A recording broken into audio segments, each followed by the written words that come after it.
students. In today's session, we will be talking about classification of colloids. It's a part of surface chemistry.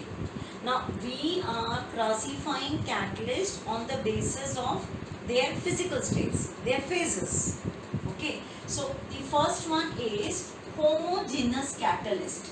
As the name itself says, homogeneous. Homogeneous catalysts are those in which the catalyst and the reactants are in the same physical state. Whatever be the state, maybe both gases, both liquid and so on. So, if this is the homogeneous catalyst, the phenomena will be called as homogeneous catalysis. It is called as homogeneous catalysis. Let us take examples for this. This is ethyl acetate. Ethyl acetate is liquid. Okay, water is also liquid. Both are liquid, and we are using acidic medium, that is acting as a catalyst. This is also liquid. Of course, these we are not seeing, they are liquid in this particular case, but for defining homogeneous catalyst, we see that the catalyst and the reactants should be in a same physical state, same phase. Okay, students? Now, this is ethyl alcohol. We are taking ethyl alcohol is in the liquid phase. This is the reactant. Sulfuric acid again in the liquid state. They are in the same state. This is another example of homogeneous catalysis. Now, homogeneous catalysis, we have another example also. This is the third example. This is one example. This is second. There can be many more, but I have taken three. Sulfur dioxide plus oxygen. If sulfur dioxide is oxidized in the presence of NO, this is gas, this is also gas, SO2 is also gas. This is the basic principle of lead chamber process. Lead chamber process is the process to prepare sulfuric acid. To prepare sulfuric, so it is one of the basic principle of it. Now, it's actually with the help of the last, I am explaining the mechanism how homogeneous catalyst works. Okay, this works by intermediate compound theory.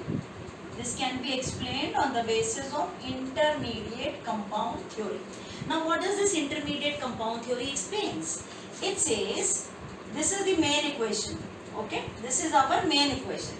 SO2 plus O2 gases. This is the catalyst. Gas forms this product. So, what is the mechanism for it? It says the catalyst reacts with one of the reactant, that is O2. Okay, this is the first step I have written. The catalyst reacts with one of the reactant, forms the intermediate compound. This is the intermediate compound. This intermediate compound in turn reacts with the second reactant. It is reacting with the second reactant, forming the product plus regenerating the catalyst. So we get the catalyst back. Okay, this is homogeneous catalyst. So what is homogeneous catalyst? When the reactants and the catalyst are in the same physical state, and it is homogeneous catalyst, and the phenomena is homogeneous catalysis. Second thing, this homogeneous catalysis can be explained by intermediate compound theory. Intermediate compound theory says that the catalyst reacts with one of the reactant, forms the intermediate compound. This intermediate compound in turn will react with the second reactant, form the product and regenerate the catalyst. Okay. Now, we will be taking second type of catalyst, that is heterogeneous catalyst.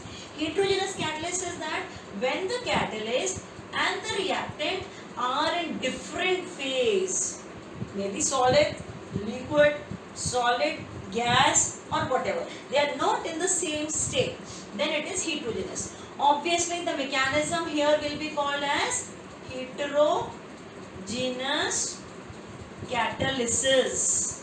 The mechanism is called as heterogeneous catalysis. Okay. Now, we have taken example. This is the first example. Basic principle of Haber's process. Nitrogen, hydrogen react in 1:3 ratio. This is gas. This we are taking gas. This is solid. This is solid.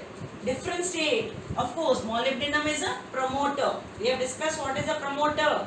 It will increase the efficiency of the catalyst. It is forming ammonia. It is the basic principle of ammonia. Haber's process is the basic principle of ammonia.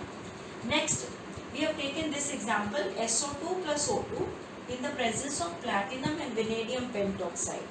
You must be thinking it is the same thing, but if you change the catalyst, the reaction is different. This forms the basic principle of Contact's process. Contact process is also a process to prepare sulfuric acid. Okay. Now this we are studying the mechanism of heterogeneous catalysis. The mechanism involved in heterogeneous catalysis is adsorption theory. Now what is this adsorption theory say? According to the adsorption theory, suppose this is a catalyst. This is our catalyst.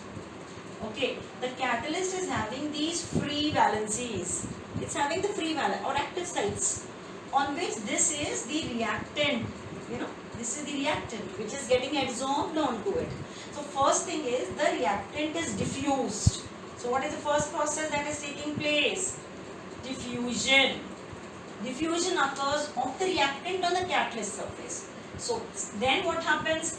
This reactant gets adsorbed. The second step that is taking place is adsorption. The reactant gets adsorbed on the surface of the catalyst. Okay. Then next way, the reactant gets adsorbed and it forms the product. This has reacted. Reaction occurs. Reaction occurs. And it will result in the formation of the product. So in the last step, this is the product which is formed. So product undergoes diffusion. The product is undergoing diffusion and this leaves the surface and goes. So we can say there is desorption. Because the product leaves the surface, it is desorption. So once the product is formed, it diffuses out. So the first step, diffusion. Second step, adsorption. Third step, reaction is occurring to form the product. Next step, desorption of the product occurs. Last step, diffusion of the product. It's like desorption it is leaving the surface and the product goes away. That is diffusion. Okay, the two types of the catalyst and their corresponding mechanisms we have discussed in this session. Is it clear, students?